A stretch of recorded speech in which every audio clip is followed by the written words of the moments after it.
Hello friends, I'm Jayant Kumar Arora, PG Business Studies, Delhi Public School, Sahibabad. Today we are going to discuss on the topic emerging modes of business. Emerging modes of business. What new type of business is coming that we are going to be discuss on this thing. So activities where we try to strengthen the economy, the new ways, that is first e-business. And what is that e-business? Means electronic business.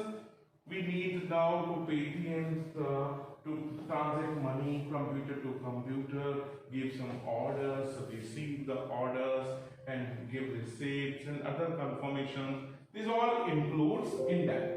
Means business operations such as industry, trade and commerce. Business operations such as industry, trade and commerce using computer networks.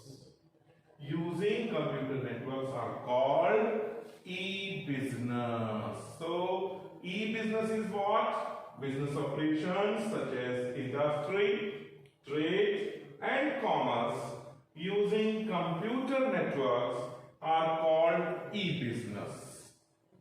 So for the e-business, if I go business functions as well as managerial activities. Business functions as well as managerial activities like production, inventory management, product development, accounting and finance, human resource management, etc. are all the business functions can be carried out through computer network in the e-business. So now I come to the point e-commerce. E-commerce, the commercial transactions conducted electronically on the internet. E-commerce, commercial transactions conducting electronically on the internet. So it is a part of e-business. Now e-commerce covers a firm's interactions with its customer and suppliers over the internet. Here customer places some order to the online store, suppose Flipkart or etc. Then they upload your orders in the wholesale store. From the wholesale store, this order goes to shipment and then order completion and then order reach to the customer again. Whatever we do by from purchasing from Amazon, Flipkart and any other e-business websites, we do this. So, scope of e-business. Scope of e-business tells us that 4 types of business transaction. First is B2B, business to business, B2C, business to customers, then intra-business and then customer to customer.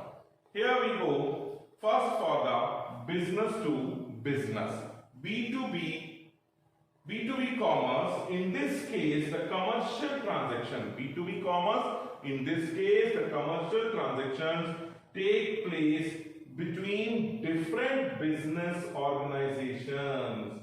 Means this is a business organization, this is a business organization and they both are getting some transactions related to business, that is called as B2B business, such as example placing a purchase order, invoices, quotations, etc. Now B2C, yani business to customers.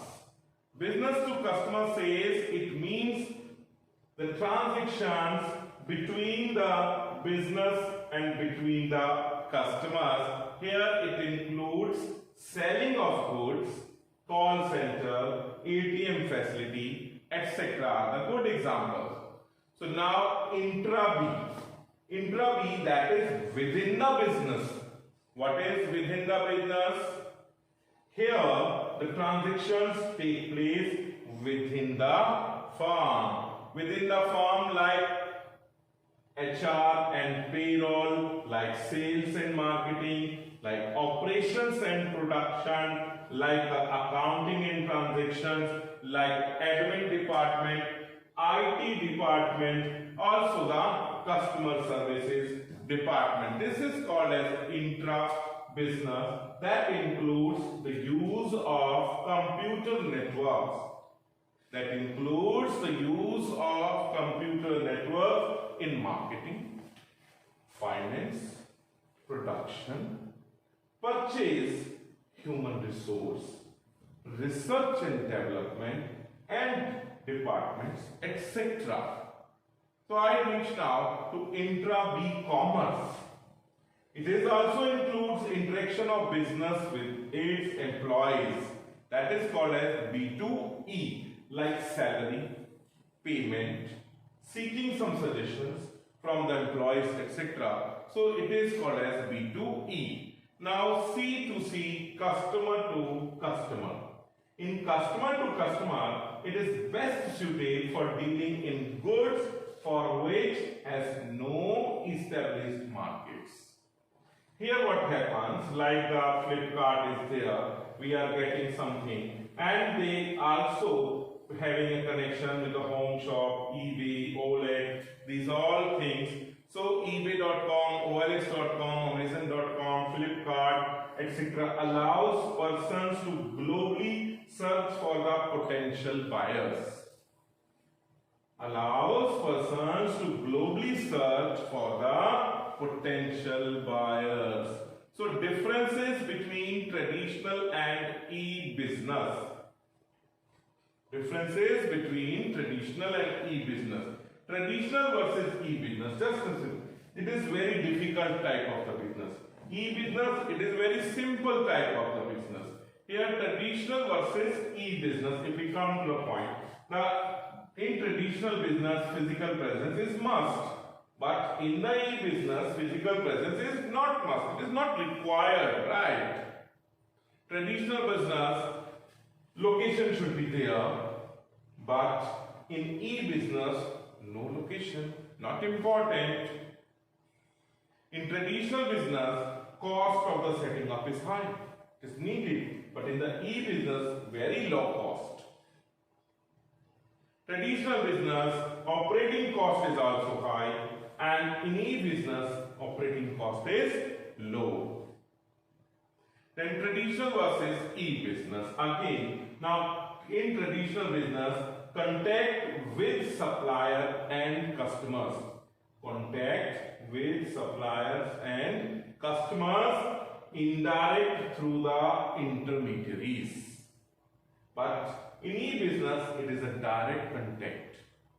So very big difference. Traditional versus again, now business process and length of the cycle. In traditional business, it is a very long time, but in e-business, it is very short time. Then I come to the point, interpersonal touch. In traditional business, it is more, but in e-business, interpersonal touch is less. Ease of going global. In traditional, it is less, very less ease of. But in e-business, it is more, going globally. Employees, traditional, semi-skilled or unskilled persons can be done. But in e-business, no, technically and professionally qualified persons are needed. In the traditional business, transaction risk is low due to face-to-face contact. In traditional business, transaction risk is low due to face-to-face contact. But in e-business, transaction risk is high due to lack of personal contact. Benefits of e-business. Easy, very easy to form e-business. It is very easy to start due to less legal formalities and with a limited investment. Convenience. Internet offers the convenience of 24 hours this business. Speed speed of internet allows even now faster services, global reach, it provides a boundary-less market, movement towards paperless society. Use of internet has considerably reduced dependence on paperwork. After benefits, we go for the limitations of e-business. Low personal touch. The first limitation. There is no face-to-face contact between the seller and the buyer. Limitations of e-business. Incongruence between order and supply might be some fast, some slow. So order taking might be very fast, but delivery of the product takes time. Need of the technology is very must to access e-business. It requires familiarity with computer and network, but it is not accessible for all the people who do not have the digital devices. So it is a very high risk. Certainly it is a very high risk in the e-business, because impersonation, leakage of confidential information such as credit card details, passwords are reasons for the high risk.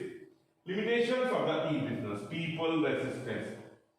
First, that adjustment with the new technology creates stress and sense of insecurity to the employees. Ethical fallout. Certainly, information exchanged through the internet may be stolen or misused by dishonest people for illegal activities. Even some countries also doing spy activities in other countries due to this digital facilities. That's why you might be understand that India has sanctioned or banned some other countries' apps. Online transaction. Online transaction have some stages involved in some online transactions. That is, number one, pre-purchase or sale stage. First is pre-purchase. Advertisements and etc. goes, people search which item they wanted to select. Advertising, collection of information, etc. It is pre-purchase. Then stage 2, purchase or sale stage. They do the deal. So price negotiation, finalizing the deal and making payment. The third stage is delivery stage. That means dispatching goods to the buyers. So procedure for online transactions. In online transactions, first of all, registration. Like Amazon, you have to register yourself, make your login ID to them. And even they give some facility like Amazon Prime for the fastest delivery. They take some charge also from the customers. So before online shopping, one has to register with the online vendor by filling up a registration form. Then procedure for online transaction, placing an order. We can add the items, we can choose the item, then add to the cart, and that items in the shopping cart. Shopping cart is an online record of what you have paid and while browsing the online store. Like all the people are doing purchasing from Grofers, Amazon, Flipkart, etc. They collect the things from the their advertised things and then they place the order. Procedure for online. Now payment mechanism, either through Paytm, through debit card or through internet banking they can do, or even cash on delivery, check, net banking, debit card, Geo Money, Google Money. There are a lot of platforms where digital money can be transacted. Now, security and safety of e-transaction, very important topic. So we come to the point here, transaction risk. In e-business, risk may arise for the seller or the buyer on account of default on either taking, giving, delivery as well as payment. Number 2, data storage and transmission risk. That means viral information may be stolen or modified, selfish motive or for fun. So virus, hacking, brand hijacking are some risk in the e-business. Safety and security of e-transaction, like from viral information resources under siege, they attack. So virus is what? is a program that attacks the computer system and destroys and corrupts the data. So installing and updating this antivirus program is the solution. Hacking, it offers unauthorized access into the website. So hackers often destroy the data and information which causes huge loss to the business. So cryptography and ciphertext, that it is an act protecting the information by transforming it into unreadable format and called that is ciphertext secret language. So by this doing, they can reduce some risk of that. And now safety and security, cryptography and ciphertext. Cryptography relates to study of encryption. They encrypt the data so the data can reach safely without giving any permission to others to open that data. So encryption is a transaction of data into secret codes. Ciphertext is encryption text. Now risk of threat to intellectual property and privacy. Because we copy from data to data, that means once information is published over the internet, it is difficult to protect it from being copied as it is an open space. Resources required for the e-business. Adequate computer with telecom network. We need it. We need it really. These resources we need it for the e-business. Then technically qualified and trained persons. We need it. Then well-developed websites we have to develop. If we wanted to go for develop our own sites, we can do the business like Myntra, Snapdeal, Jabong, Amazon, Flipkart, etc. Well-developed telecommunication facilities, it is certainly government's duty, and private network also now going to be established. A good system of making payments using credit instruments and etc. Outsourcing, outsourcing, source from outside, hiring out non-core activities of the business. Just listen, hiring out non-core activities of business to third party, specialists to take advantage and their experience, expertise and efficiency in performing such activities. We can take their efficiency, their expertise, we utilize for our firm. This is third party.